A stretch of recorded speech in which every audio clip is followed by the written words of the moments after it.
जी, आपने बिल्कुल ठीक बोला। अभी यहाँ पर निगम में जो हमारे 10 टायरा जो पंजीकृत हैं, उनके कुछ वाहन स्वामी हमारे पास आए थे कि इनके वाहन को प्रतिबंधित क्यों किया गया है।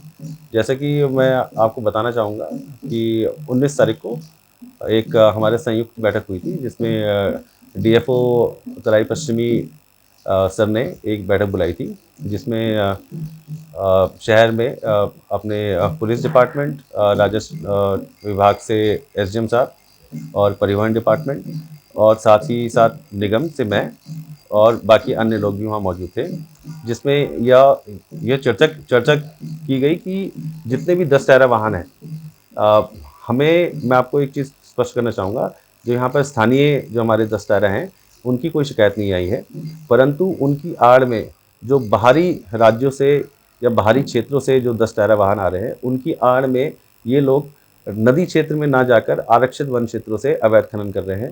इनके द्वारा आरक्षित वन क्षेत्रों से खुदान का कार्य किया जा रहा है, जिससे आरक्षित वन क्षेत्रों को काफ़ी ज़्यादा क्षति पहुँच रही है। और इसकी पुष्टि रामनगर के जो रेंज ऑफिसर है उनने की है, जो रामनगर के हमारे एसडी मैडम है उनके द्वारा की गई है। तो यह जो कदम है, अभी हमें थोड़ा कंट्रोल स्थापित करने के लिए हमने यह कदम उठाया है कि कुछ समय के लिए इन 10 टायरा वाहनों को प्रतिबंधित कर सकें, जिससे कि जो बाहरी जो हमारे क्षेत्र के जो ये जो 10 टायरा जो हमारे आ रहे हैं, जो हमारे पास निगम के पास रजिस्टर्ड नहीं है, उनकी एंट्री बैन हो सके और बहुत हद तक जो अवैध खनन है उस पर एक रोकथाम लग सके। अच्छा, वन सुरक्षा टीम की तरफ से कोई ऐसे कदम उठाए जाएंगे जो जिससे ये अवैध खनन रुक सके? बाहरी राज्य से जो गाड़ी आ रही हैं उसमें क्या व्यवस्था की गई है?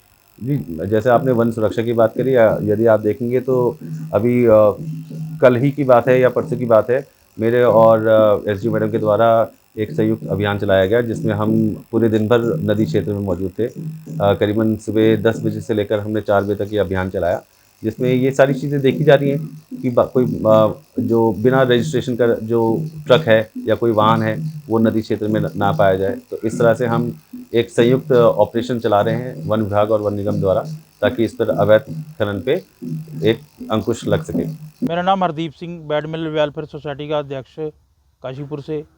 आज आप लोग यहाँ आए हैं, 10 टायरा बंद हैं, क्या पूरा मामला है? 19/3/2026 को एक रात को कोई तुगलकी फरमान जारी हुआ।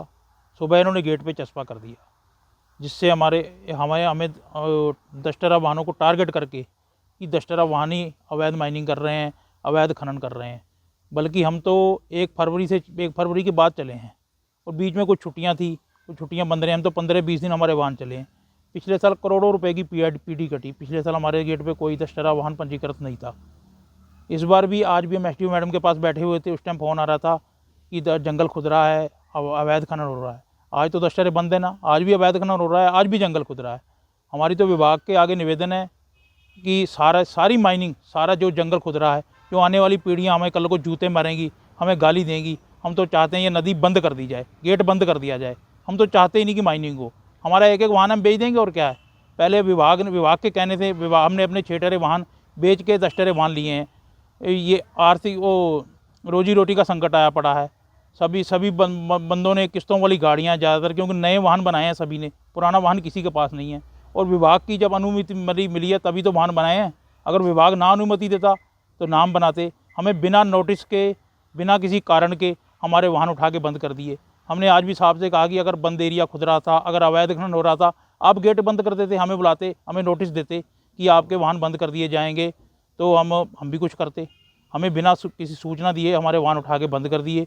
हम बहुत परेशान हैं, रोजी रोटी का संकट आया पड़ा है। हम कल से आज 3 दिन से चक्कर लगा रहे हैं, हमारी कोई सुनवाई नहीं हो रही।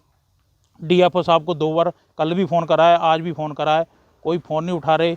मैडम से मिल के आए हैं, मैडम ने झूठा आश्वासन दे दिया कि जो करेंगे डीएलएम साहब करेंगे। डीएलएम साहब कह रहे हैं कि हमें तो जो ऊपर से आदेश आया है, जो डीएफओ ने और एसडीएम साहब का आदेश आया है, उस आदेश के तहत ही बंद कर दिए गए हैं। तो क्या मांग है आपकी? हमारी मांग है कि हमारे वाहन खोले जाएँ या फिर गेट ही बंद कर दिया जाए। हम तो चाहते हैं कि बिल्कुल अवैध खनन, अवैध कह रहे हैं ना, अवैध बंद ही हो जाए, फिर सारा ही बंद हो जाए। क्योंकि ट्रैक्टर ट्रालियाँ भी और 6 टायर भी तो अवैध खनन कर ही रहे हैं। 10 टायर अकेला थोड़ी अवैध खनन कर रहा है। अब 10 टायर तो इस 20 दिन से चले हैं ना, क्या पहले कई साल से वो अवैध खनन नहीं हो रहा? पहले सारा अवैध ही हो रहा था। हमारे तो वाहन जितने दिन चले हैं, कोई भी रिकॉर्ड निकलवा ले सभी 10 टायरों का, हर 10 टन रोज़ की 2-2 रबल्टी कटवाई हैं, क्योंकि ट्राली 60 कुंट की रबल्टी बनाती है, हम तो 200 कुंट की बनाते हैं। आगे भी ऐसे कटवाएंगे? आगे भी ऐसे ही कटवाएंगे अगर विभाग देगा अनुमति तो।